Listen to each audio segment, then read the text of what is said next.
पिछले कुछ दिनों से भारत और चीन के रिश्तों में भले ही उतार चढ़ाव क्यों न रहा हो, पर आध्यात्मिक नगरी प्रयागराज 1400 साल पहले से भारत और चीन जैसे देशों को एक दूसरे के करीब लाती रही है।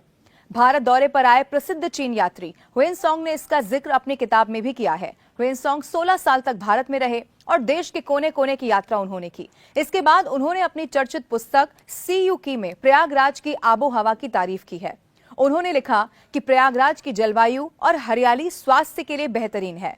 उन्होंने प्रयागराज के निवासियों की भी तारीफ की और लिखा कि प्रयागराज के वासी विनम्र, सुशील और विद्वान हैं। उन्होंने अपनी किताब सी यू की में कुंभ का भी जिक्र किया है और लिखा कि शहर में बड़े पैमाने पर धार्मिक उत्सव मनाया गया। इसमें बड़े बड़े राजा और महाराजा के साथ साथ 5 लाख से भी ज्यादा लोग पहुंचे। ह्वेनसांग की किताब में पातालपुरी मंदिर की भी चर्चा है और इसके लिए लिखा हुआ है कि मंदिर की सजावट अद्भुत है। मान्यता है कि 1 पैसा चढ़ाने पर 1000 मुद्रा दान करने का पुण्य प्राप्त होता है।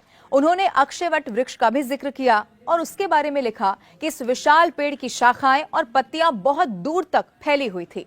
प्रयागराज में संगम के किनारे बालू से ढका मैदान है और 2 नदियों के संगम में स्नान करने से भी सारे पाप नष्ट हो जाते हैं। उन्होंने 644 ईस्वी में लिखे अपने लेखों में राजा हर्षवर्धन के राज्य को सबसे ज्यादा समृद्धशाली बताया और राजा के कामकाज की भी तारीफ की। ह्वेनसांग के साथ साथ फाहवान और इत्सिंग जैसे चीनी यात्री भी अलग अलग समय पर भारत की यात्रा पर आए थे, पर चर्चित यात्री ह्वेनसांग की किताबों में प्रयागराज की चर्चा सबसे ज्यादा मिलती है। उन्होंने प्रयागराज के बारे में यह भी लिखा कि 2 पवित्र नदियों गंगा और यमुना के चारों ओर घिरा ये शहर करीब 20 मील तक फैला हुआ है।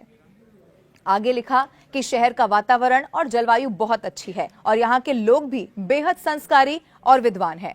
ह्वेनसांग की किताब में इस बात का भी उल्लेख है कि पवित्र संगम तट पर धार्मिक जुटान होता है तो देश के कोने कोने से लोग पहुंचते हैं। वो कुछ दिनों तक यहीं पर रहते हैं और साधारण जीवन जीते हैं।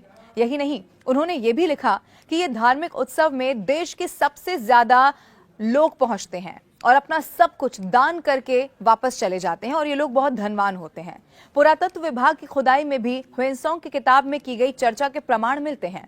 यहाँ मिले सांस्कृतिक अवशेष और मृदभांड के टुकड़ों के आधार पर भी यहाँ रहने वालों के बारे में मालूम चलता है।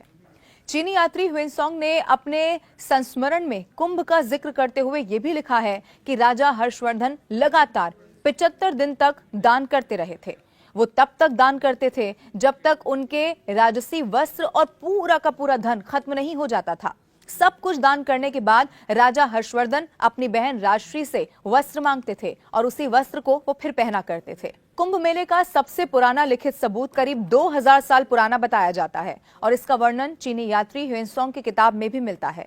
इसमें उन्होंने लिखा है कि कुंभ का आयोजन 6ठी शताब्दी ईसा पहले हुआ था। कहा जाता है कि सम्राट हर्षवर्धन 5 साल में एक बार प्रयागराज में धर्म सभा किया करते थे और यहीं से अपना राज्य भी चलाते थे।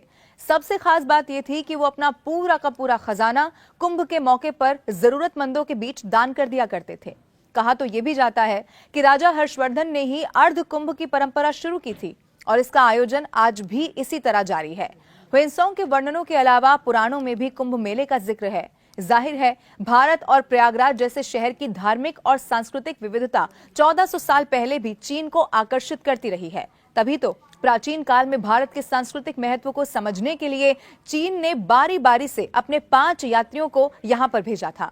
उन यात्रियों की पुस्तकों में भी भारत की सांस्कृतिक विविधता के साथ साथ प्रयागराज और कुंभ का जिक्र बार बार मिलता है। कुंभ की वही परंपरा आज भी कायम है।